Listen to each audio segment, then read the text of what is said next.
जय श्री कृष्ण। भगवान श्री कृष्ण की कृपा हमारे सभी मित्रों पर बनी रहे, यही हमारी मंगल कामना है। तो आज गोवर्धन पूजा की कथा की भगवान श्री कृष्ण गोवर्धन कैसे धारण किए। जब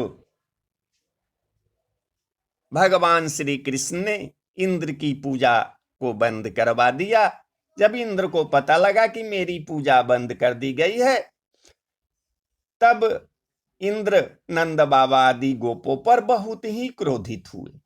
परंतु उनके क्रोध करने से होता क्या, उन गोपों के रक्षक तो स्वयं भगवान श्री कृष्ण थे।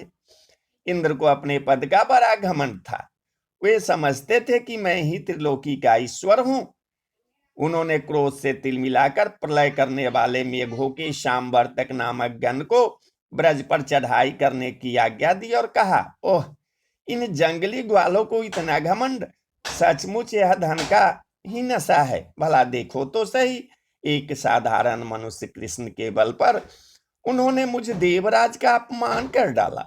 जैसे पृथ्वी पर बहुत से मंद बुद्धि पुरुष भव सागर से पार जाने के सच्चे साधन ब्रह्म विद्या को तो छोड़ देते हैं और नाम मात्र की टूटी हुई नाव से कर्ममय यज्ञों से इस घोर संसार सागर को पार करना चाहते हैं। कृष्ण बकवादी, नादान, अभिमानी और मूर्ख होने पर भी अपने को बहुत बड़ा ज्ञानी समझता है। वह स्वयं मृत्यु का ग्रास है, फिर भी उसी का सहारा लेकर इन अहीरों ने मेरी अवहेलना की है। एक तो यो ही धन के नशे में चूर हो रहे थे, दूसरे श्री कृष्ण ने इनको और बढ़ावा दे दिया है। अब तुम लोग जाकर इनके इस धन के घमंड और हेकरी को धूल में मिला दो तथा उनके पशुओं का संहार कर डालो। मैं भी तुम्हारे पीछे पीछे एरावत हाथी पर चढ़कर नंद के ब्रज का नाश करने के लिए महापराक्रमी मरुदगणों के साथ आता हूं। इंद्र ने इस प्रकार प्रलय के मेघों को आज्ञा दी और उनके बंधन खोल दिए। अब वे बड़े वेग से नंद बाबा के ब्रज पर चढ़ाए और मूसलाधार पानी बरसाकर सारे ब्रज को पीड़ित करने लगे। चारों ओर बिजलियां चमकने लगी, बादल आपस में टकरा कर कड़कने लगे और प्रचंड आंधी की प्रेरणा से वे बड़े बड़े ओले बरसाने लगे। इस प्रकार जब दल के दल बादल बाहर बार बार आकर खंभे के समान मोटी मोटी धाराएं गिराने लगे, तब ब्रजभूमि का कोना कोना पानी से भर गया और कहाँ नीचा है कहाँ ऊंचा इसका पता चलना कठिन हो गया। इस प्रकार मूसलाधार वर्षा तथा झंझावात के झपाटे से जब एक पशु ठिठुरने और कांपने लगा, ग्वाल और ग्वालिनी भी ठंडक के मारे अत्यंत व्याकुल हो गई, तब वे सब के सब भगवान श्री कृष्ण के शरण में आए।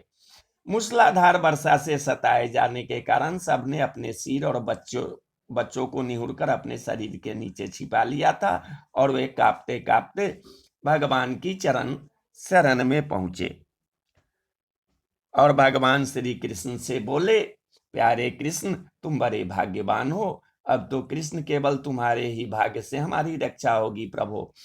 इस सारे गोकुल के एकमात्र स्वामी, ये एकमात्र रक्षक तुम ही हो। भक्त वत्सल, इंद्र के क्रोध से अब तुम ही हमारी रक्षा कर सकते हो। भगवान ने देखा कि वर्षा और ओलों की मार से पीड़ित होकर सब बेहोश हो रहे हैं। वे समझ गया कि यह सारी करतूत इंद्र की है, उन्होंने ही क्रोधवश ऐसा किया है। वे मन ही मन कहने लगे, हमने इंद्र का यज्ञ भंग कर दिया है, इसी से वे ब्रज का नाश करने के लिए बिना ऋतु के ही यह प्रचंड वायु और ओले के साथ घनघोर वर्षा कर रहे हैं। अच्छा, मैं अपनी योग माया से इसका भली भांति जवाब दूंगा। ये मूर्खता बस अपने को लोकपाल मानते हैं और इनके ऐश्वर्य और धन का घमंड तथा ज्ञान में मैं चूर चूर कर दूंगा। देवता लोग तो सत्व प्रधान होते हैं, इनमें अपनी ऐश्वर्य और पद का अभिमान न होना चाहिए। अतः यह उचित है कि इन सत्व गुण से च्युत दुष्ट देवताओं का मैं मान भंग कर दूं। इससे अंत में उन्हें शांति ही मिलेगी। यह सारा ब्रज मेरे आश्रित है, मेरे द्वारा स्वीकृत है और उसका एकमात्र मैं ही इसका रक्षक हूं। अतः मैं अपनी योग माया से इसकी रक्षा करूंगा। संतों की रक्षा करना तो मेरा व्रत ही है, अब उसके पालन का अवसर आ पहुंचा है। इस प्रकार कहकर भगवान श्री कृष्ण ने खेल खेल में ही एक हाथ से गिरिराज गोवर्धन को उखाड़ लिया, और जैसे छोटे छोटे बालक बरसाती छत्ते के पुष्प को उठाकर हाथ में रख लेते हैं, वैसे ही उन्होंने उस पर्वत को धारण कर लिया। इसके बाद भगवान ने गोपों से कहा, माताजी, पिताजी और ब्रजवासियों, तुम लोग अपनी गौ और सब सामग्रियों के साथ इस पर्वत के गड्ढे में आकर आराम से बैठ जाओ। देखो, तुम लोग ऐसी शंका न करना कि मेरे हाथ से यह पर्वत गिर पड़ेगा। तुम लोग तनिक भी मत डरो। इस आंधी पानी के डर से तुम्हें बचाने के लिए मैंने यह युक्ति रची है।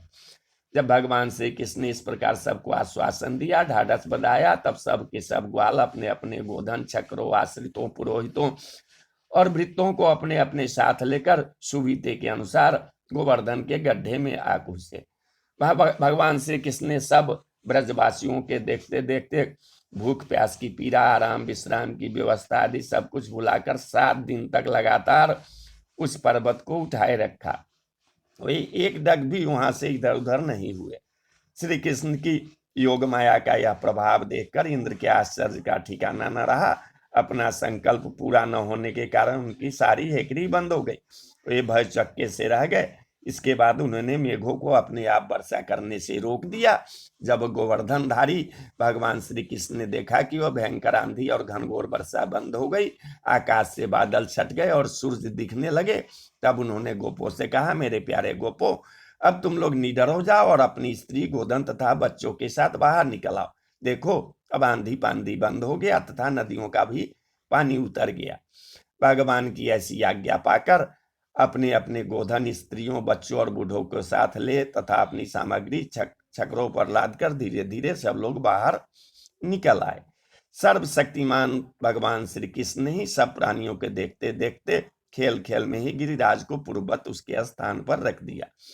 ब्रजवासियों का हृदय प्रेम के आवेग से भर रहा था। पर्वत को रखते ही भगवान श्री कृष्ण के पास दौड़े आए। कोई उन्हें हृदय से लगाने और कोई चूमने लगा। सब ने उनका सत्कार किया। बड़ी बूढ़ी गोपियों ने बड़े आनंद और स्नेह से दही, चावल, जल आदि से उनका मंगल तिलक किया और उन्मुक्त हृदय से शुभ आशीर्वाद दिया। यशोदा रानी, रोहिणी जी, नंद बाबा और बलवानों में श्रेष्ठ बलराम जी ने स्नेहातुर होकर श्री कृष्ण को हृदय से लगा लिया तथा आशीर्वाद दिया। उस समय आकाश में स्थित देवता, साध्य, सिद्ध, गंधर्व और चारण आदि प्रसन्न होकर भगवान की स्तुति करते हुए उन पर फूलों की वर्षा करने लगे। स्वर्ग में देवता लोग शंख और नौबत बजाने लगे। तुम्बरू आदि गंधर्वराज भगवान की मधुर लीला का गान करने लगे। इसके बाद भगवान श्री कृष्ण ने ब्रज की यात्रा की। उनके बगल में बलराम जी चल रहे थे और उनके प्रेमी ग्वाल बाल उनकी सेवा कर रहे थे। उनके साथ ही प्रेममयी गोपियां भी अपने हृदय को आकर्षित करने वाली, उसमें प्रेम जगाने वाली भगवान की गोवर्धन धारण आदि लीलाओं का गान करती हुई बड़ी आनंद से ब्रज में लौट आई। तो बोलिए जय श्री कृष्ण, जय श्री कृष्ण।